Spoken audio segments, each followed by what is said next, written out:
Hello everyone, how are you doing? It's absolutely fantastic to be here. How great is music? Yeah. I will never forget the time I first heard sound for itself. It was all the way back in 1986. I am 1986 old, and I was 10, then turning 11. Goodness, I remember the 70s. There was a lot of nylon. It wasn't good. And the bands at the time that were absolutely huge in Australia were Dire Straits, and I got my hand on their album called Love Over Gold. And the first song on the first side is a song called Telegraph Road. It's this 14-minute long song. I don't think you could release a 14-minute long song for Gen Z. None of you would last that long listening to it. You're like, oh, I'm off on my phone. Anyway, back then, we didn't have a lot to do, so a 14-minute long song coming out of the tail end of the 70s wasn't that weird. And the last 5 minutes of this song is this blazing guitar solo. And honestly, it was like being struck by lightning. 10-year-old me could not believe what they just heard. And I got up and I walked straight up to my mother and I looked her square in the eyes and I said, she was very tall, I said, Mom, I want an electric guitar for Christmas. And she got me one. So all of this, like so many of the things in our world, are largely my mother's fault, And then I didn't play guitar for quite a long time. I didn't play guitar for something like 16 years. I was overseas in Europe. I was busy doing graduate study and going to conferences and writing papers and doing all of these things. And music and hobbies and those sorts of things were distracting. And I moved back to Sydney and I got one of my old guitars out of storage. And I started playing along with some archives that are online. And a lot of these archives were filmed around the Deep South in the first half and the middle of the 20th century. And what I didn't realize, these are the Lomax archives, by the way, for those Alan Lomax. Look it up. Alan Lomax was important. If it wasn't for Alan Lomax, we wouldn't have records for a lot of this stuff. It was before the internet, young people in the room, right? Before the internet. Because I'm completely self-taught, I just learned to play music by listening to it and playing along and taking sound as its own device. And what became really clear was something that had never occurred to me before was that a lot of this folk music from the Deep South in America, it didn't emerge from concert halls or from music theory or from writing.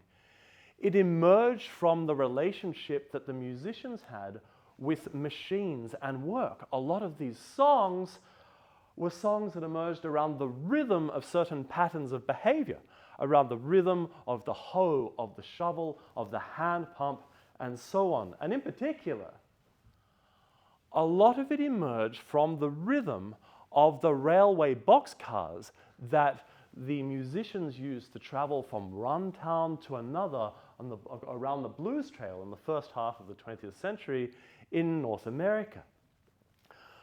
So several years ago,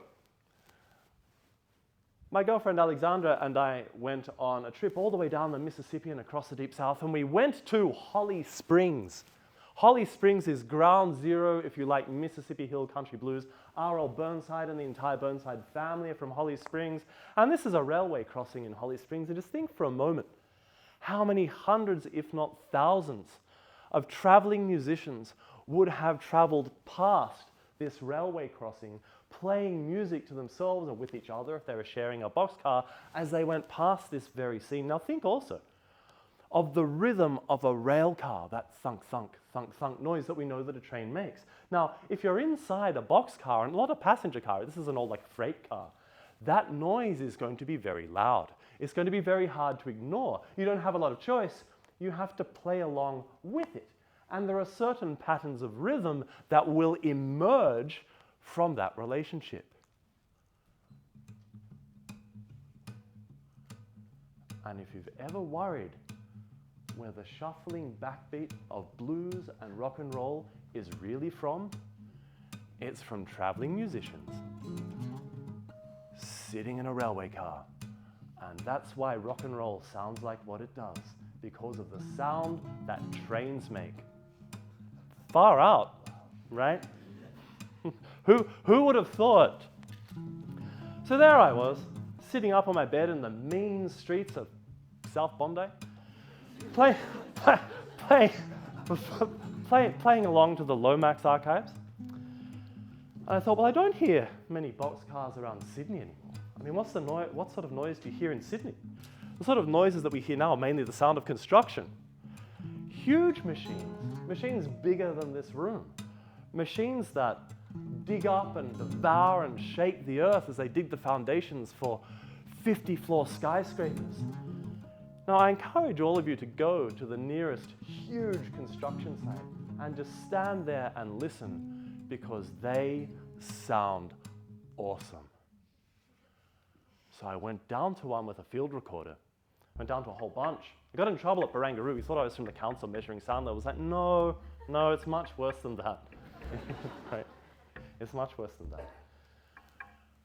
I made these recordings of the construction sites, and then I played the recordings back to myself, and I turned them into what's called graphic notation. Graphic notation is when you use a visual representation for sound that is not the same as traditional music notation, and it's up to you, and you explain it to other people what the various symbols might mean or the shapes might mean. And here we're just reading left to right across the various passages of the page, just like you would in traditional music notation. But I explained to my friend Alexander Willis, actually he studied here, he's not here with us tonight, but he studied here. And this is us right now. And we use these charts as charts for improvisation. So we weren't listening to the construction recordings. We were looking at these and reading them left to right and interpreting the visual representation sonically. And this is a pretty well-known practice in the world of exploratory art music. By reading something with your eyeballs apart from traditional music notation and using what you are seeing as triggers or signs for the type of gestures you make on your instrument.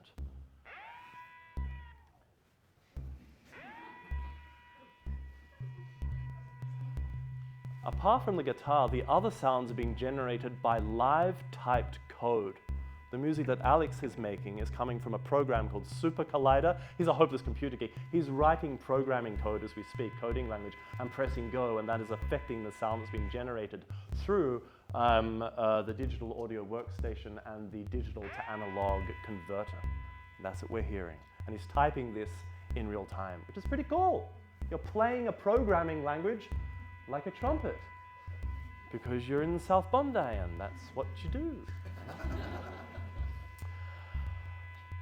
But then what I wanted to do is to try and do this in the wild, to actually take a guitar into the city, somewhere that sounded really, really cool, and to treat the city as a partner in a process of improvisation. So instead of playing along with somebody with a trumpet, you play along with the sounds of the city. So where to go?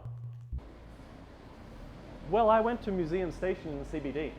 The Museum Station is this wonderful, fantastically old underground railway station in Sydney. If you haven't been there, just go there to look at it, first of all. It's just incredible. Museum and St. James are just incredible railway stations, but they also sound fantastic. They sound fantastic because they're full of long stone tunnels covered with tiles. The tiles are really reflective, sonically reflective. So the sounds of the trains going past and the commuters and all of the rush hour people going past on the street come through the tunnels, and it just sounds fantastic. I got a lot of funny looks, you know, I'll be honest, sitting there cross-legged like a beggar, but with my field recorder set up in front of me. And the tunnel I was in Museum Station runs under the Downing Centre, and the Downing Centre is a courthouse where you go if you're naughty and you get caught. And the Downing Centre is named after my first cousin twice removed, Reg Downing. For those of you who don't understand obscure Irish Catholic family relationships, a first cousin twice removed means my grandmother and Reg were first cousins, right? So now I'm first cousins, but I'm my grandmother's grandson, so twice removed. That's how it works. Now you've got it. The mysteries of Ireland revealed, right? And I wonder what Cuz Reg would have thought, 30-something years ago now, if he'd known that his idiot first cousin twice removed was sitting underneath his otherwise rather posh courthouse with a $5 guitar and a field recorder. I don't know. He's dead, so I can't ask him, but I do wonder it quite genuinely. And I thought, well, what can I do next? I've got to work out how to do this live, right? In front of other people, in a gig. But I don't want to use a backing track like this. I thought that would have been just a bit too corny. I thought. A bit too canned, a bit too contrived. So I went to a couple of venues where I was playing a show, and I said to the sound people, listen, I've got this great idea. It's going to take up at least an hour of your time before the show. Work with me, and I know I'm only playing for 25 minutes. It just makes it funnier. Here's what we've got to do. We've got to set up some broadcast microphones up the front of the venue.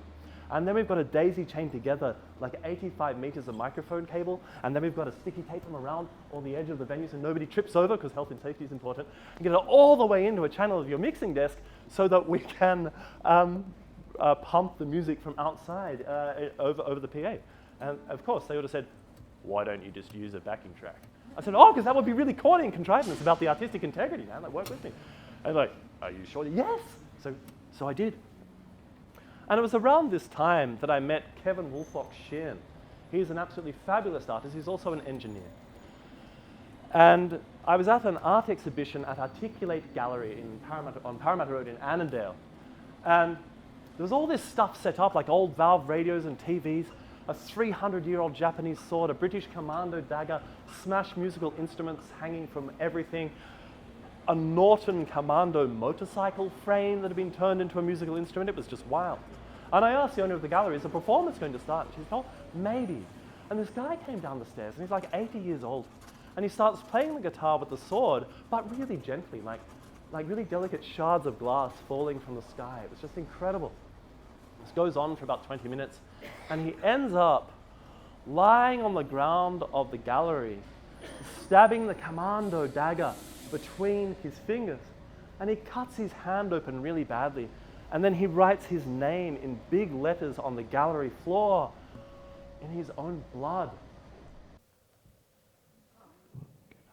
And it was just the coolest thing I have ever seen an 80-year-old do. My mind blew up, and I said, I have got to make this guy my friend if it kills me. The whole gallery were just standing there stunned, right? Anytime you see an 80-year-old who's just being lame, say, try harder. You could be like Kevin. Cut your hand open. Write your name on the floor right now. Show us that you've still got it, Gran. You know. So we did. We got to know each other. Got to know each other really well. He's still a very good friend. He'd be here tonight, except he lives far away now, and it would be too tricky for him to drive all the way back tonight. It's like a 5-hour drive. So Kev, when you watch the recording, how are you doing? And we hung out on the cross quite a bit. We went to like the last remaining old bohemian cafes like the Piccolo Bar and Cafe Hernandez and all these places. They're all gone now. They've been turned into whiskey bars or something. And we got to know each other. He's one of the few people I think who really sees sound art and music and creativity from a place similar to which I see it myself. So we weren't like looking at the same thing when we were talking. We were sharing a perspective on everything, and I think that's a very different relationship. After a couple of months went by, he said to me, oh, Seb, I think we should do some stuff together, like maybe play a couple of shows or maybe even make a record. And I'm trying to be all, laid back. I'm like, yeah, that'd be good. But inside I'm just like, thank you, God. Thank you, Jesus. I've been wanting to do this ever since I saw him at the gallery, but I've been too scared to ask in case he said no, like the fear of rejection. So we did, and we went up to Kevin's place. Whoops. Whoops. Whoops. Yeah, that will work, sorry. We went up to Kevin's place and we recorded an album. And the album is the one that you can hear now. And we recorded it over 2 absolutely freezing days. And I've never heard anyone, musically, who's able to sketch such a huge, vast space with such tiny fragments of sound. It's like artists, as they get older, they use less and less paint, and they put fewer and fewer strokes on the canvas to sketch something that is immense. Young artists use too much paint. Young musicians make too much noise. And as you get older, you start to appreciate the virtues and the beauty of minimalism. And doing more with less is its own challenge.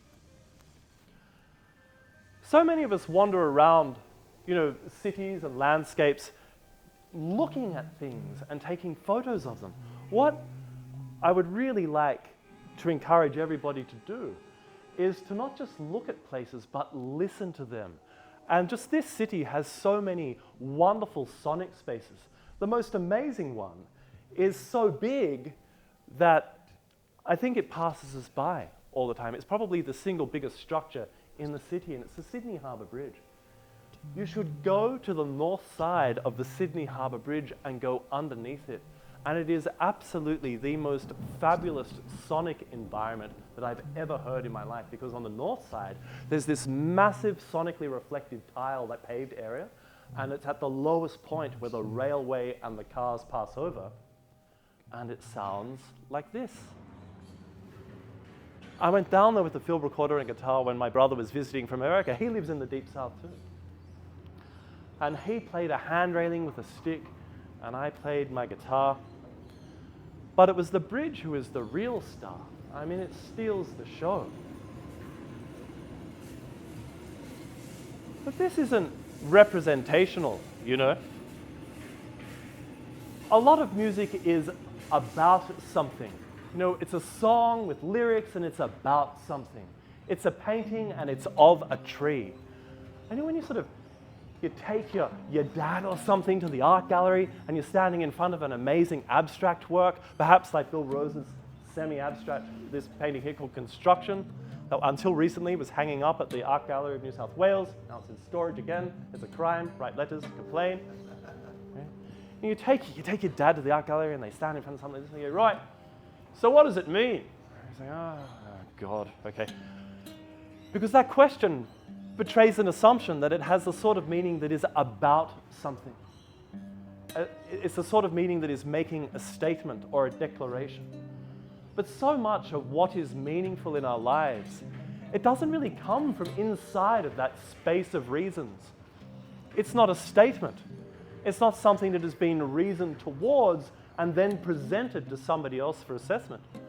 Rather, what the abstract arts afford us are opportunities to embody totalizing modes of being, to be the locus point of meaning itself, rather than to grasp a meaning that is being communicated along a channel.